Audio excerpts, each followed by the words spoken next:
नमस्कार, मेरा नाम डॉक्टर मौसम विजय फिरके है। मैं साइकेट्रिस्ट हूँ, मानसिक बीमारियों का इलाज करता हूँ और मैं नागपुर यहाँ मनस्पर्श माइंड वेलनेस सेंटर लक्ष्मीनगर यहाँ काम करता हूँ। आज हम जिस विषय में बात करने जा रहे हैं वो है स्किज़ोफ्रेनिया, जो मानसिक बीमारी है उसके इलाज के बारे में। जब भी हमारे पास पेशेंट आते हैं तो हम स्किज़ोफ्रेनिया के लक्षणों से पेशेंट को डायग्नोज करते हैं, जिस विषय पे हमने पहले भी एक वीडियो बनाया है, स्किज़ोफ्रेनिया क्या होता है, उसका इलाज क्या है।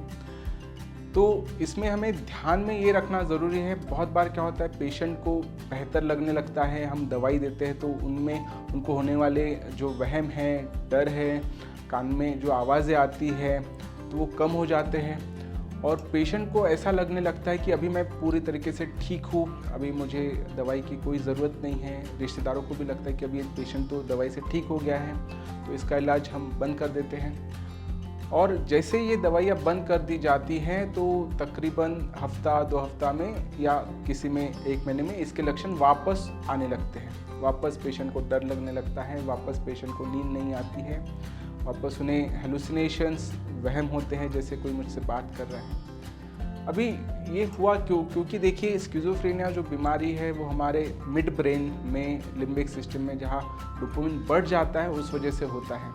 और जब डॉक्टर साहब इनकी दवाइयाँ देते हैं तो वो डोपामिन कंट्रोल में आता है, वो ठीक नहीं होता है, कंट्रोल में आता है। और इसीलिए जब भी आप दवाई बंद करोगे तो वो लक्षण वापस आ जाएंगे।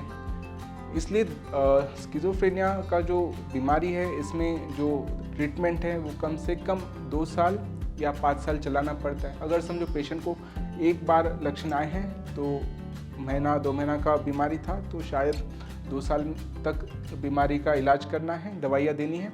और अगर हिस्ट्री 2-3 साल की है, 2-4 बार ऐसे अटैक आ गए हैं, 2-4 बार ऐसे रिलैप्स हो चुके हैं, तो शायद कम से कम 5 साल या लाइफ टाइम देना पड़ता है।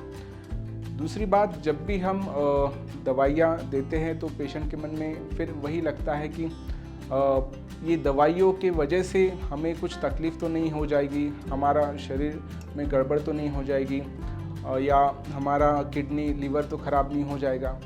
तो स्किज़ोफ्रेनिया की जब हम ट्रीटमेंट करते हैं तो हम हमेशा पीरियोडिक टाइम पे, मतलब हर महीने में या 6 महीने में पेशेंट को बताते हैं कि आप ब्लड टेस्ट करें, लीवर फंक्शन, किडनी फंक्शन करें, सीबीसी करें, जिसमें हमें पता चलता है कि कुछ कमियां तो नहीं हो रही या कुछ फंक्शन गड़बड़ तो नहीं हो रहा है। और ऐसा कुछ भी फंक्शन गड़बड़ होता है तो हम उस हिसाब से ट्रीटमेंट में चेंजेस लाते हैं, दवाइयों में चेंजेस लाते हैं, या फिर अप्रोप्रिएट डॉक्टर से सलाह लेके उसमें मॉडिफिकेशन करते हैं। दूसरी चीज़, जब भी स्किज़ोफ्रेनिया की दवाइयाँ दी जाती है तो ट्रीटमेंट अच्छा चल रहा है, बीच में ही लक्षण बढ़ जाते हैं तो पेशेंट के रिश्तेदार का ये भी कहना होता है, इलाज तो अच्छा चल रहा था, हम तो रेगुलर दवाई दे रहे थे, फिर भी इसमें वापस लक्षण आ गए, मतलब दवाइयों का असर ही नहीं हो रहा है।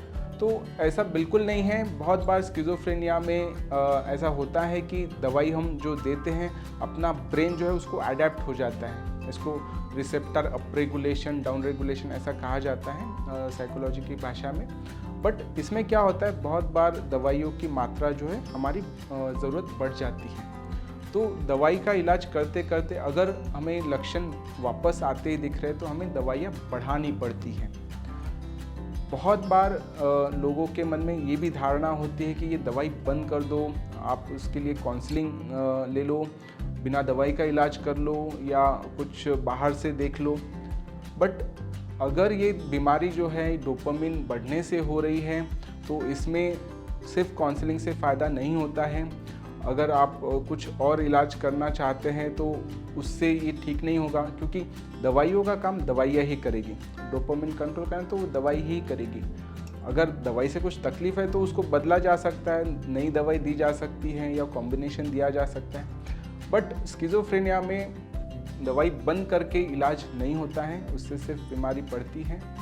रही बात स्किज़ोफ्रेनिया में काउंसलिंग की, तो हाँ, काउंसलिंग मदद करती है। जब पेशेंट स्किज़ोफ्रेनिया में बहुत बार डिप्रेशन में भी जाता है, ये बीमारी मुझे क्यों हुआ, ये बीमारी का इलाज मुझे चल रहा है, लोग मेरे तरफ देखने का नज़रिया अलग है, तो इस वजह से बहुत बार डिप्रेसिव सिम्टम आते हैं।